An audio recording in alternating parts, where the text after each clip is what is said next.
The wine glass clinked against my plate as my sister Jessica dramatically gestured across our parents' mahogany dining table. I mean, can you believe it? $2 million for my dream wedding. The venue alone costs more than what Sarah probably makes in 5 years. I took a small sip of my water, letting the ice cubes clink softly against the glass. After 10 years of these family dinners, I'd learned that silence was sometimes the best response. But Jessica wasn't done. Speaking of which, she turned to me, her diamond engagement ring catching the light from Mom's expensive chandelier. What exactly do you do now, Sarah? Still pushing papers somewhere. Mom shifted uncomfortably in her chair but didn't speak up. Dad became suddenly very interested in cutting his steak. They'd perfected the art of looking away when Jessica started her usual routine. I work at the Grand Plaza Hotel, I said simply. Jessica's perfectly shaped eyebrows shot up, her red lips curling into a smirk. Oh my God, you're a secretary there? That's actually perfect. She laughed, looking around the table for support. I mean, at least when I have my wedding there, you can get us some employee discount or something. I froze mid-bite. Your wedding is at the Grand Plaza? Of course it is, Jessica rolled her eyes. James proposed at their rooftop restaurant. It's only fitting we have the wedding there too. They're the most exclusive venue in the city. But I guess you wouldn't know that, being just admin and all. Our mother finally attempted to intervene. Jessica, honey, maybe we could talk about something else? Why? I'm just saying what everyone's thinking. Jessica waved her hand dismissively. Sarah's always been the practical one. Some people are meant for bigger things and others, she gestured vaguely in my direction, well, they're meant to support those bigger things. I thought about the contracts sitting on my desk, the meetings I'd led that morning, the team of lawyers who reported to me. I thought about the fact that just yesterday, I'd approved a 7-figure renovation project for the exact ballroom where Jessica wanted to have her perfect wedding. But I stayed quiet. Not because I was ashamed, but because sometimes the best moments come from perfect timing. Have you signed the contract yet? I asked, keeping my voice neutral. James is handling all that boring paperwork stuff, Jessica said, checking her reflection in her phone camera. He's meeting with their legal team next week. I just pick everything I want and he makes it happen. That's how it works when you marry someone successful. I nodded slowly, thinking about the preliminary contract that had arrived on my desk this morning. James Parker, CEO of some tech startup, requesting our premium wedding package. The same James who hadn't bothered to check who actually ran the legal department at the Grand Plaza Hotel Group. You know, Jessica continued, warming to her favorite topic herself, maybe I could put in a good word for you with the management there. Get you moved up from reception or wherever you're sitting. It must be so depressing watching other people live their dreams while you just file things. Dad cleared his throat. Jessica, that's enough. What? I'm being nice. She protested. It's not my fault Sarah never had any ambition. Remember when she quit her law firm job? All that education wasted just to be a secretary. The truth was I had quit that soul-crushing corporate law job 5 years ago. But not to become a secretary. I'd been headhunted by the Grand Plaza Hotel Group to revamp their entire legal department. In 3 years I'd been promoted to legal director, overseeing all contracts, acquisitions and legal operations for their entire chain of luxury properties.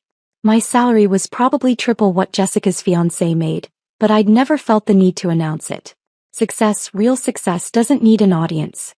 Well, I said, standing up and gathering my things, this has been lovely, but I have an early meeting tomorrow. Oh right, Jessica snickered.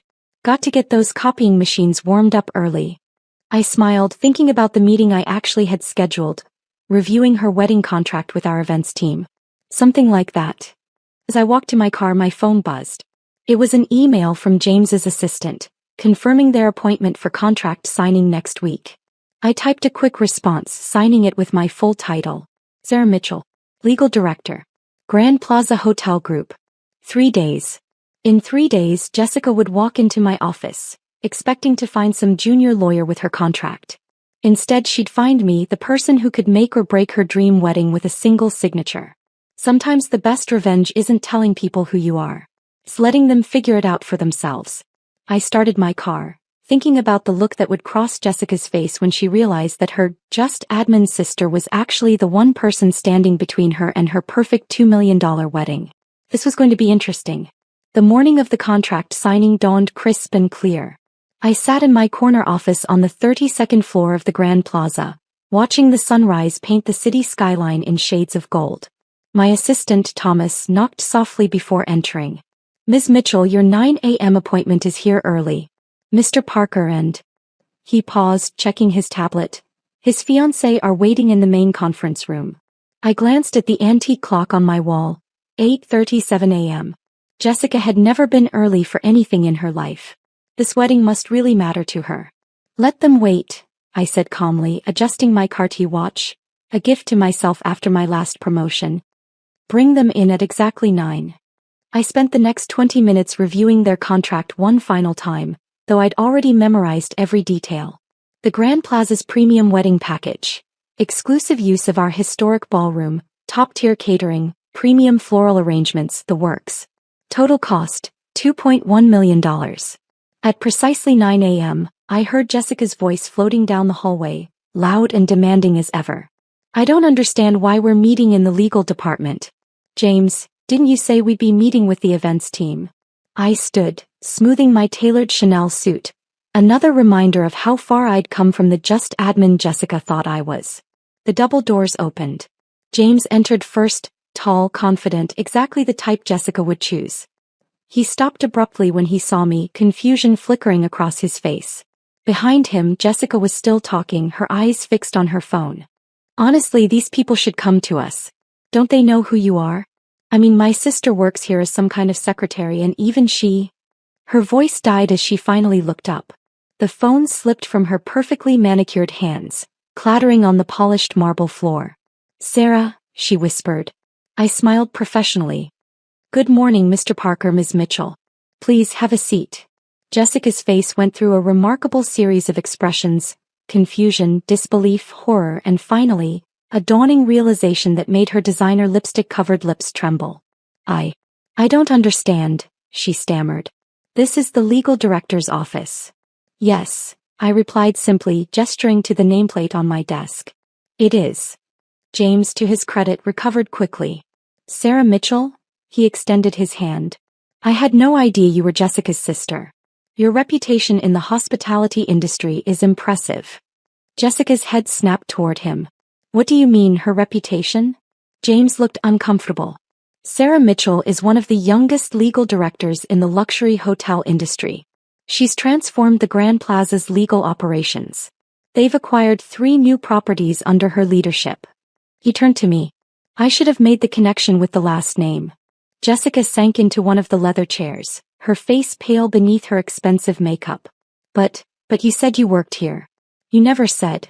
"You never asked," I replied, opening their contract. "You assumed." The next hour was deliciously uncomfortable. I walked them through every detail of the contract, watching Jessica shrink smaller with each passing minute. Every time I mentioned a figure, the $50,000 flower budget, the $200,000 catering minimum, she flinched. "Now," I said finally, "there are a few issues we need to discuss." Jessica's head shot up. "Issues?" "Yes. Our premium package requires a 50% non-refundable deposit. Additionally, there are several date conflicts with your chosen weekend. The ballroom is already reserved for a charity gala I personally oversee." But that's our date," Jessica whispered. "We've already sent save the dates." "I see." I made a show of checking my calendar. "Well, as a courtesy to family, I might be able to help resolve these conflicts. Although," I paused, meeting her eyes, "I'm just admin, so my influence might be limited." The words hung in the air between us, heavy with meaning. Jessica's face crumpled as her own cruel comments came back to haunt her. "Sarah, I didn't know. I'm so—" I held up a hand, stopping her. "Let's keep this professional, shall we? Now about that deposit." As I continued reviewing the contract, I thought about all the family dinners, all the snide comments, all the times Jessica had tried to make me feel small. Now, sitting in my office wearing a suit that cost more than her first car, I realized something important. Success doesn't need to shout to be heard. Sometimes it just needs to wait for the right moment to whisper. "One more thing," I said, pulling out another document. "As legal director, I need to approve all premium event contracts personally. So, Jessica," I slid the paper across my desk, watching her eyes widen at the 7-figure total, "shall we discuss how you'd like to proceed?" The fallout from that meeting rippled through our family like a stone dropped in still water. By dinner time, my phone was flooded with messages. Mom's tentative apologies, Dad's awkward attempts at reconciliation, and most surprisingly, a lengthy email from James, Jessica's fiancé. I had no idea about the family dynamics, he wrote. Jessica's version of your career path was significantly different from reality. I'm actually embarrassed I didn't connect the dots sooner. Your reputation in the industry is stellar. I sat in my home office, a glass of aged whiskey in hand, reading the messages but not responding. My penthouse apartment overlooked the same city skyline visible from my office, though now it was dotted with evening lights. This view had cost more than Jessica's entire wedding budget, but unlike her, I'd earned every penny myself. The next morning, my assistant Thomas intercepted me as I walked into the office. Your sister has been calling every hour since we opened, he said, holding out a stack of pink message slips. She's also in the lobby. Again. I checked my watch, 7:30 a.m.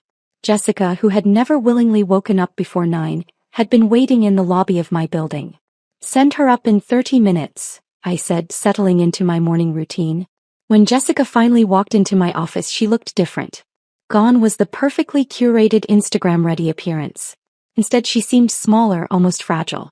Sarah, she started, then stopped, twisting her engagement ring nervously. I don't even know where to begin. I gestured to the chair across from my desk. The beginning might work. She sat down, smoothing her skirt with shaking hands. I've been awful to you. For years. I always thought I was the successful one. The one who had it all figured out. And it was easier to believe you were struggling than to admit maybe I was wrong. Wrong about what exactly? I kept my voice neutral. Everything. Her voice cracked. I thought success meant marrying someone important, having the perfect Instagram life.